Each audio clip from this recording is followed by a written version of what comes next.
আল্লাহ বলে এই দুনিয়ায় আমি রব্বুল আলামিন আমার বান্দাদের মধ্যে কর্ম আমি আল্লাহ নিজে বন্টন করে থাকি। এটা কোরআনের আয়াত। আল্লাহ বলছে আমি বন্টন করি, আমি বন্টন করি, নাইলে কেউর পক্ষে সম্ভব না। আল্লাহ এই প্রখর রৌদ্রের মধ্যে কেউ কাজ করে, প্রচন্ড আগুনের মধ্যে কেউ কাজ করে। সিমেন্ট ফ্যাক্টরিতে গিয়ে দেখেন, রড ফ্যাক্টরিতে গিয়ে দেখেন। আমি একবার চুন ফ্যাক্টরিতে গেছি, চুন বানায় যে, ওইখানে দেখছি ছাতক সিলেট, এই যে মানুষে পানের লগে চুন খায় যে, এটি আল্লাহু আকবার, আমার কাছে মনে হচ্ছে এটা জাহান্নামের টুকরা। আগুন কাকে বলে? এত তীব্র প্রখর আগুন। ওইখানে মনে করেন ওই বিল্ডিংটা আমার এখান থেকে মানে গরমের হাট লাগতেছে, আমি পারতেছি না আগাইতে, অথচ ওইখানে দাঁড়াইয়া দেখছি কর্মচারীরা বড় বড় লোহার আংটার মতো এগুলো দিয়ে দিয়া পাথর এগুলো লাড়তেছে, আরামসে হেতে কথাও কয়, তিড়েও লাড়ে, মানে অথচ আগুনটা কি আগুন, জাহান্নামের আগুনের মতো। কিন্তু তার ধৈর্য কুলাইলো কেমন? আল্লাহ বলেন এটা আমি বন্টন করি, আমি এই দুনিয়ার কর্ম বন্টন করি, ফলে এই দুনিয়ার এই স্বাভাবিকতা ভারসাম্য টিকে আছে। আমরা আল্লাহর সাথে বেশি তুচ্ছ অবজ্ঞা করছি, আমরা জানি না আমাদের শেষ পরিণতি কি। ওমা কাদারুল্লাহ হাক্কা কদরি, আল্লাহ বলছে বান্দা তোমরা আমাকে যথোপযুক্ত কদর করলা না।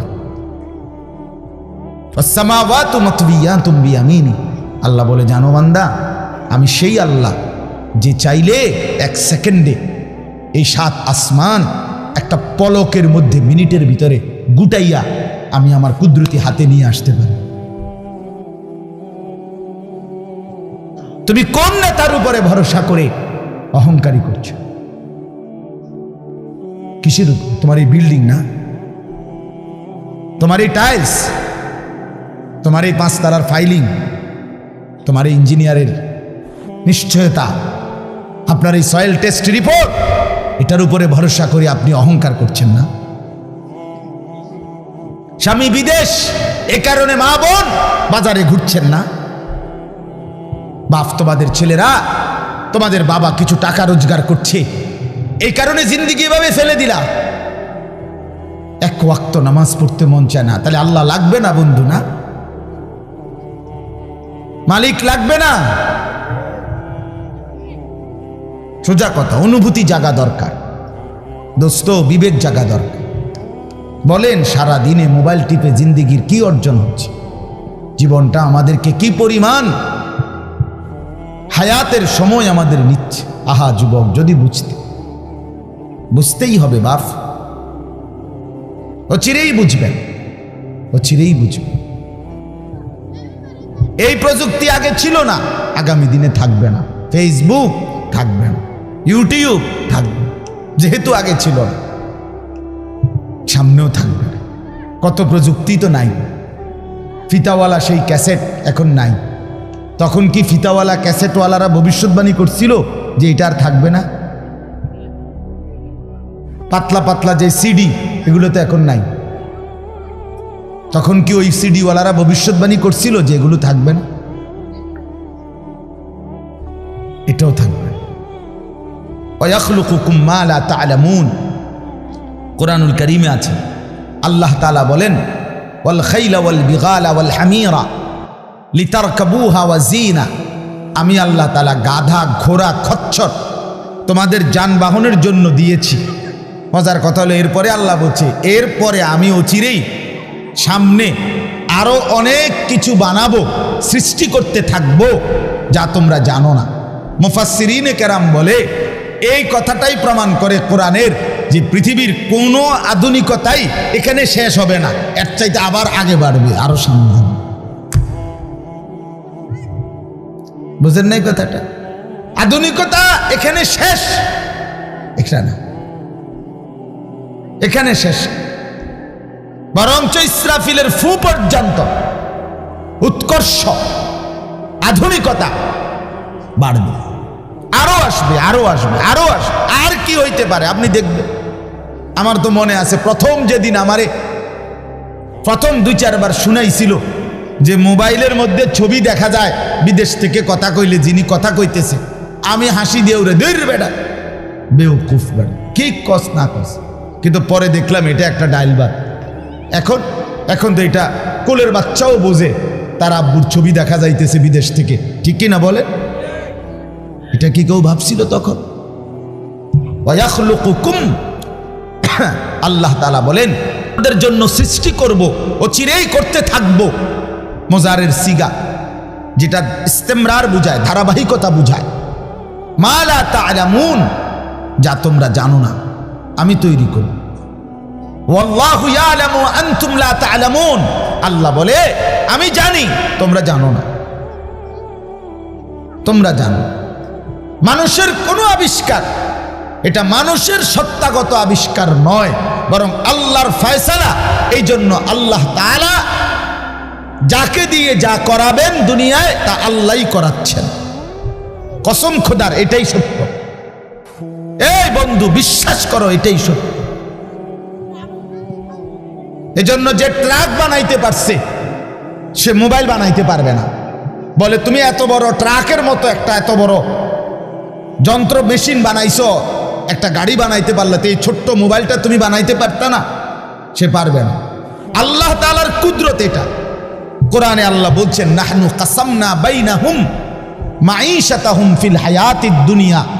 আল্লাহ বলে এই দুনিয়ায় আমি রব্বুল আলামিন আমার বান্দাদের মধ্যে কর্ম আমি আল্লাহ নিজে বন্টন করে থাকি।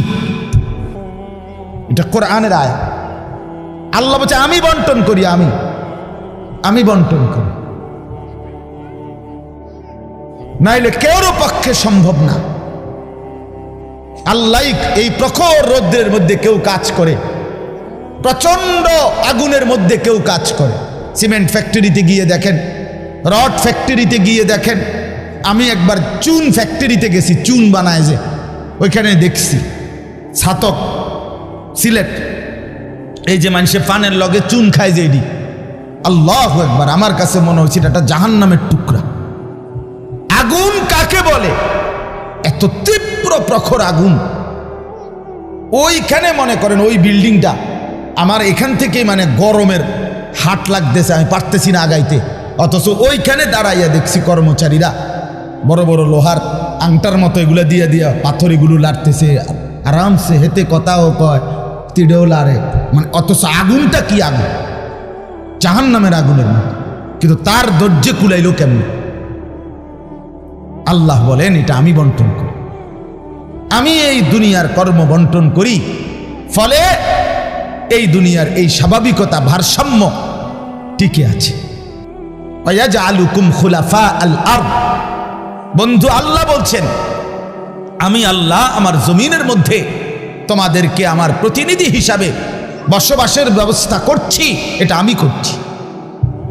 আপনি শুধু একটা বার বলেন, একটা লোক এখানে এই যারা মনোযোগ দিয়ে শুনতেছেন, আপনি বলেন একজন চেয়ারম্যানকে বলুক, এই চেয়ারম্যান সাহেবরে এনে বসাইয়া, মনে করেন একটা ইউনিয়ন যে আপনার এখানে মোট 4000 ভোটারের ভোটে আপনি নির্বাচিত হয়েছেন, ধরে নিলাম এই 4000 ভোটারের মধ্যে এই ইউনিয়নে মানুষের প্রয়োজনীয় যে কাজগুলো এগুলো আপনি বন্টন করে দিবেন।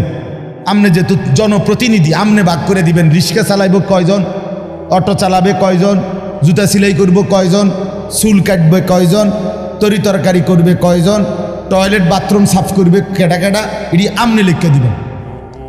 চেয়ারম্যানের বাপ না, চেয়ারম্যানের 14 গোষ্ঠী পারবে এটা মিলাইতে? কথা বলেন না, পারবে এগুলো বন্টন করে দিতে? যারে প্রথম বলবো যে তুমি রিক্সাটা চালাইবা, তে কব কি আমি কি ভোট অর্ধেক নিয়ে দিছি, আপনি প্রথম রিক্সাটাই আমারে দিলেন, আপনি কি কমপক্ষে প্রাইভেট কার্ডটাও দেখলেন না? বলবে কি না বলেন না? সম্ভব? এটা সম্ভব। সুবহানাল্লাহ।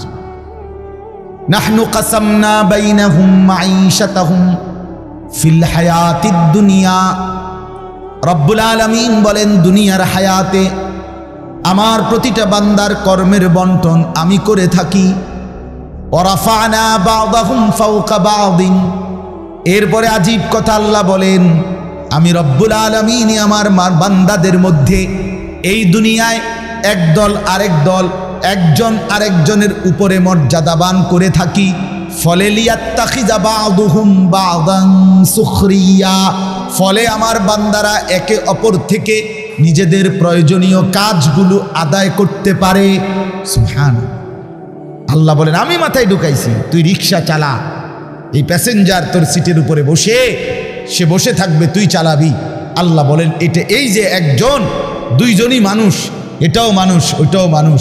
এই লোকটা প্রতিটা প্যাডেল মানে রিক্সা ঘুরাচ্ছে, তার ঘাম বাইয়া পড়তেছে, আত্মে বেটা জমিদারের মতো সে এয়াডার মধ্যে, ফোমের এয়াডার মধ্যে, সিটটার মধ্যে বইয়া মোবাইলে কথা কয়, ঠ্যাং দুইটা আলগি দিয়া, কিরে বেটা কি তারে। তা সে যদি বলতো, বেটা প্রয়োজনে ভিক্ষা করে খামু বেটা, তো তোরে এভাবে টাইনতে হবে, নাম বেটা দুজন একটা যাবো বেটা। কথার কথা, কে তারে বুঝাবে তখন? কিন্তু আল্লাহ তাআলা বলেন, আমি আমার এই বান্দাদের মধ্যে বুঝাইছি, একজন ড্রাইভার, একজন প্যাসেঞ্জার, একজন বিক্রেতা, একজন ক্রেতা, একজন সারাটা দিন মেহনত। আহা বন্ধু, আমি তো অনেকবার, আমি ঢাকা যখন পড়ালেখা করছি, কত সময় তাকায় দেখছি, এই যে গার্মেন্টস মিল ফ্যাক্টরির শ্রমিকরা, ছেলে মেয়েগুলো, কি পরিমাণ মানবেতর জিন্দিগি। তারা এই 8 ঘন্টা 10 ঘন্টা ওভার টাইম করে ডিউটি শেষ করে ছোট্ট ছোট্ট খুপড়ির মতো কোন রকম জিন্দিগির জীবনটা তারা কষ্ট করে চালায়। অল্প কয়টা টাকা বেতন পায়, বেতনটার জন্য কত সময় কত আন্দোলন করতে হয় তাদেরকে। এই সামান্য কয়টা টাকা দিয়ে তারা জীবনটা নির্বাহ করে বছরের পর বছর, অথচ তাদের সেই কষ্টের মেহনতের পরিশ্রমের পণ্যটা বিক্রি করে মালিক ও পক্ষ কোটি কোটি টাকার রাজপ্রাসাদে আলিশান বিত্ত বৈভবের মধ্যে উল্লাস করছে। আল্লাহ বলেন, বান্দা এই যে ব্যবধান, এটা আমি করছি, এটা আমার ফয়সালা, আমার ইচ্ছা। আমি যাকে মন চাই ধনী বানাই, আমি যাকে মন চাই গরিব বানাই, আমি যাকে মন চাই সম্পদের প্রাচুর্য বাড়িয়ে দেই, আমি যাকে মন চাই সম্পদ কমিয়ে দেই। আমার বান্দা, এটা তোমার দুনিয়াবি কোনো শিক্ষা, দুনিয়াবি কোনো যোগ্যতা, শারীরিক কোনো দক্ষতা, তোমার মেধার কোনো বিচক্ষণতা নয়, কসম আল্লাহর নয়। যুবক, প্রতারিত হইও না বন্ধু, প্রতারিত হইও না। তোমার মতো সুখী সচ্ছল ছিল, বাবার সম্পদ ছিল, চাকরি ছিল, বাবা বিদেশ ছিল, এরকম হাজারো সন্তান আজকে উদ্বাস্তু শরণার্থী শিবিরে, শরণার্থীর মতো মানবেতর জীবন ফিলিস্তিনে, রোহিঙ্গাতে, সিরিয়াতে, ইরাকে মুসলমানের লক্ষ কোটি সন্তান রোহিঙ্গার আরে শরণার্থী উদ্বাস্তু হিসাবে মানবেতর জীবন যাপন করছে। এদেরও ফ্যামিলি ছিল, এদেরও মা ছিল, এদেরও বাবা ছিল, এদেরও ব্যাংক ব্যালেন্স ছিল, এদেরও হাস্যোজ্জ্বল চেহারা ছিল। বরং আমাদের চাইতে আরবের মানুষের চেহারা লক্ষ কোটি গুণ বেশি সুন্দর।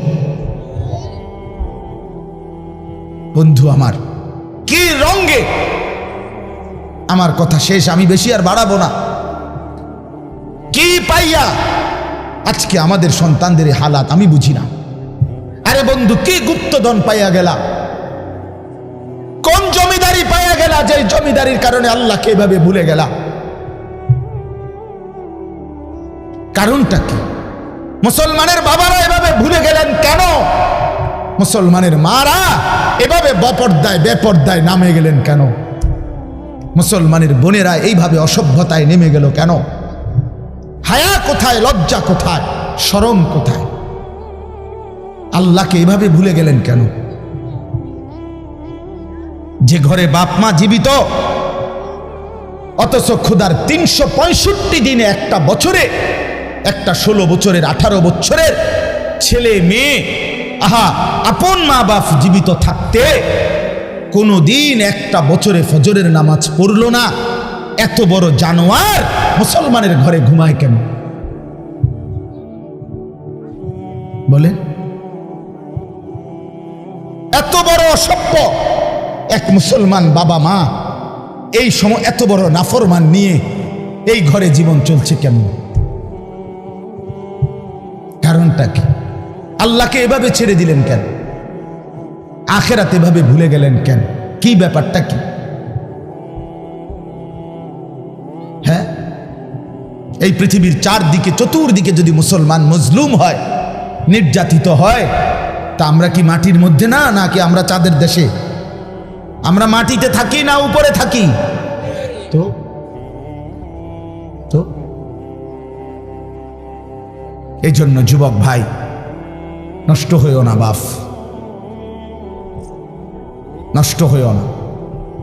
এই বন্ধুর কথা মনে রাখো, আমরা মূর্খ না। আলহামদুলিল্লাহ, পড়ালেখা আমরাও করছি, জেনারেল লাইনেও পড়ালেখা করছি, মাদ্রাসার লাইনেও পড়ালেখা করছি। শতভাগ আস্থা নিয়েই বলতেছি, বুঝ নিয়েই বলতেছি। আমি কুমিল্লা ভিক্টোরিয়া কলেজ থেকে মাস্টার্স পাস করছি, আলহামদুলিল্লাহ। সরকারি আলিয়া মাদ্রাসা থেকে টাইটেল কামিল পাস করছি, কওমি মাদ্রাসা থেকে দাওরায়ে হাদিস পাস করছি। কাজে বুঝেই কইতেছি, বুঝেই বলতেছি। ইংরেজিও পুরা পড়ছি, আরবিও পুরা পড়ছি। এই জন্য বিজ্ঞান সায়েন্স বিভাগ থেকে দাখিল পাস করছি, এসএসসি। আমি বন্ধু বুঝাইতে চাচ্ছি এই কথাটা অহংকারের জন্য বা ফুটাঙ্গিরির জন্য না, এই বাস্তবতাটা বুঝানো। এই দুনিয়ার এই সবটা মিলাইয়া আজকে যে কয়জন অভিভাবক আছেন অথবা যে কয়জন যুবক ভাই আছেন, দোস্ত, আমরা আল্লাহর সাথে বেশি বাড়াবাড়ি করছি। আমরা আল্লাহর সাথে বেশি তুচ্ছ অবজ্ঞা করছি। আমরা জানি না আমাদের শেষ পরিণতি কি। ওমা কাদারুল্লাহ হাক্কা কদরি, আল্লাহ বলছে, বান্দা তোমরা আমাকে যথোপযুক্ত কদর করলা না। ওয়াসসামাওয়াতু মাতবিয়াতুম বিয়ামিনি, আল্লাহ বলে, জানো বান্দা, আমি সেই আল্লাহ যে চাইলে এক সেকেন্ডে এই 7 আসমান একটা পলকের মধ্যে, মিনিটের ভিতরে গুটাইয়া আমি আমার কুদরতি হাতে নিয়ে আসতে পারি। তুমি কোন নেতার উপরে ভরসা করে অহংকারী করছো? কিসের উপর? তোমার এই বিল্ডিং না, তোমার এই টাইলস, তোমার এই 5 তারার ফাইলিং, তোমার এই ইঞ্জিনিয়ারের নিশ্চয়তা, আপনার এই সয়েল টেস্ট রিপোর্ট, এটার উপরে ভরসা করে আপনি অহংকার করছেন না? স্বামী বিদেশ, এ কারণে মা বোন বাজারে ঘুরছেন না? বাপ, তোমাদের ছেলেরা, তোমাদের বাবা কিছু টাকা রোজগার করছে, এই কারণে জিন্দিগি এভাবে ফেলে দিলা। এক ওয়াক্ত নামাজ পড়তে মন চায় না, তাহলে আল্লাহ লাগবে না বন্ধু? না, মালিক লাগবে না? আল্লাহকে লাগবে না? তাই আজকে যারা এশার নামাজ পড়ো নাই, কেন পড়লা না? এই হাইওয়ান, পড়লা না কেন? এই হারামি, পড়লা না কেন? সারাদিনে এক ওয়াক্ত নামাজ পড়ো নাই যে? তোমার চাইতে নিকৃষ্ট মানুষ, নির্লজ্জ মানুষ আর কে হইতে পারে? মুসলমানের ঘরে জন্ম নিয়ে এক মুসলমান মায়ের পবিত্র দুধ এক টানা 2টা বছর খেয়ে এত নিকৃষ্ট মানুষ হয় কেমন? এত নিকৃষ্ট মুসলমান হয় কেমনে মিয়া? এত অসভ্য মুসলমানের রক্ত এত বেদামি হবে কেন? অনুভূতি এভাবে মরে যাবে কেন? এই জন্য আমি আপনাদের সামনে কোরআনুল কারীমের যে আয়াতটা পড়ছি, সূরা আলে ইমরানের 102 নম্বর আয়াত, আল্লাহ তাআলা বলছেন, ইয়া আইয়ুহাল্লাযীনা আমানুত্তাকুল্লাহা হাক্কা তুকাতিহ, হে ঈমানদারগণ, হে মুসলমানরা, মুমিনরা, তোমরা আমার, আল্লাহ বলছে 89 বার কোরআনুল কারীমের মধ্যে আল্লাহ তাআলা, একবার দুইবার না দোস্ত, হে ঈমানদারগণ, হে আমার মুমিন বান্দা, এই কথা বলে আল্লাহ 89, 8, 9, 89 বার আল্লাহ কোরআনে ডাক দিয়েছেন। বলছে, তুমি আমার বান্দা, তুমি মুমিন, তোমারে আমি জান্নাত দেব। বান্দা, তোমারে আমি জান্নাত দিতে চাই, বিশ্বাস করো, তোমার জন্যই জান্নাত, কোনো বেঈমানের জন্য জান্নাত না।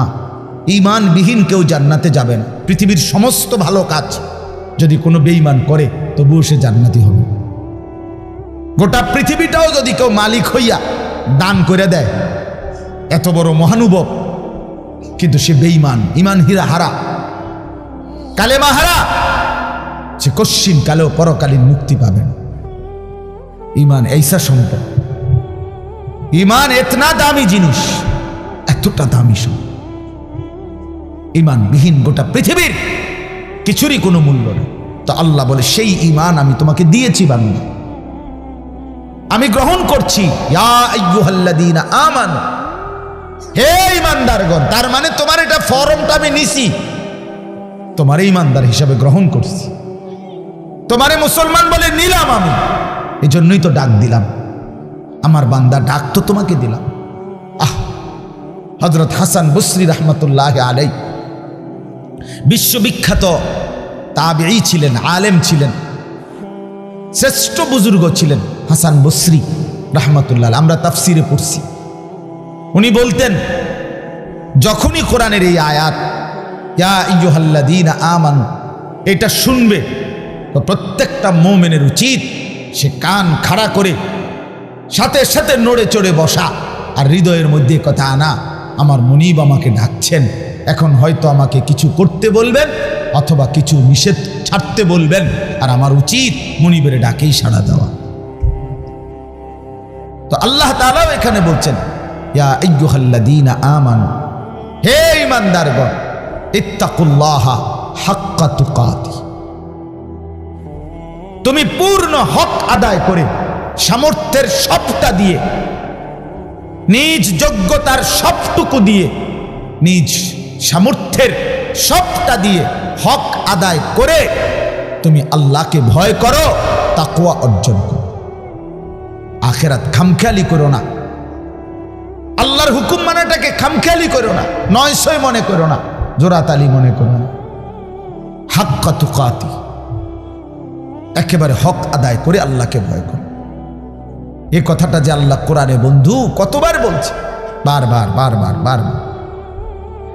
ইয়া আইয়ুহাল্লাযীনা আমানুত্তাকুল্লাহা ওয়া কুলু কাওলান সাদীদা, এই যে আল্লাহ বলছে ইয়া আইয়ুহাল্লাযীনা আমানুত্তাকুল্লাহা ওয়া কুনু মা'আস সাদিকিন, এই যে আল্লাহ বলছে ইয়া আইয়ুহাল্লাযীনা আমানুত্তাকুল্লাহা ওয়াল তানজুর নাফসুম মা কদ্দামাত লিগাদ ওয়াত্তাকুল্লাহ, এই যে আল্লাহ বলছে ইয়া আইয়ুহান নাসুত্তাকু রাব্বাকুম আল্লাযী খালাকাকুম মিন নাফসিন ওয়াহিদা, এই যে আল্লাহ বলছে ইয়া আইয়ুহান নাসুত্তাকু রাব্বাকুম ইন্না জালজালাতাস সাআতি শাইউন আযীম, এই যে আল্লাহ বলছেন বারবার বারবার বারবার। আল্লাহ বলছে হে ঈমানদার মুমিন বান্দা আমার, তুমি অন্যদের মতো না, তুমি হিন্দু না, তুমি বৌদ্ধ না, তুমি ইহুদি না, তুমি খ্রিস্টান না, তুমি নাস্তিক না, তুমি মুরতাদ না, তুমি বেঈমান না, তুমি আমার মুমিন বান্দা, তুমি আমার ঈমানদার বান্দা। তুমি আর 10 জনের মতো না, ভাত আমি সবাইকে খাওয়াবো, সেজদার তৌফিক আমি সবাইকে দেব না।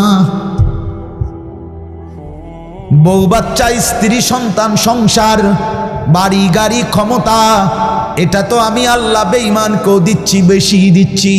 কিন্তু আল্লাহ বলেন মুমিন তোমাকে আমি জান্নাত দেব, জান্নাত, জান্নাত দেব, জান্নাত দেব। ঈমানদার জান্নাত এক পলক দেখবে। হাদিসের মধ্যে আছে আল্লাহর নবী সাল্লাল্লাহু আলাইহি ওয়াসাল্লাম বলেন পুরাটা হায়াত যেই বান্দা, যেই মুমিন দুঃখ কষ্ট আর যন্ত্রণায় কাটাইছে, কোনোদিন 1 সেকেন্ডের জন্য সুখ পায় নাই, কিন্তু 1 মুহূর্তের জন্য আল্লাহর নাফরমানি করে নাই, খোদার কসম আল্লাহর নবী বলেন বন্ধু হাসরের ময়দানে আল্লাহ তার সেই অনুগত বান্দাকে, হুকুম মাননেওয়ালা মুমিন যে কোনোদিন সুখ পায় নাই, দুনিয়ায় আনন্দ পায় নাই, দুঃখ আর যন্ত্রণা। আমার একজন নিকটাত্মীয় আছে আমার এই হায়াতে, আমার ঘনিষ্ঠ আপনজন, আমার এই হায়াতে, আমার এই 20-25 বছরের ভিতরে আমি কোনোদিন তার সুখের কথা খুব কমই শুনছি।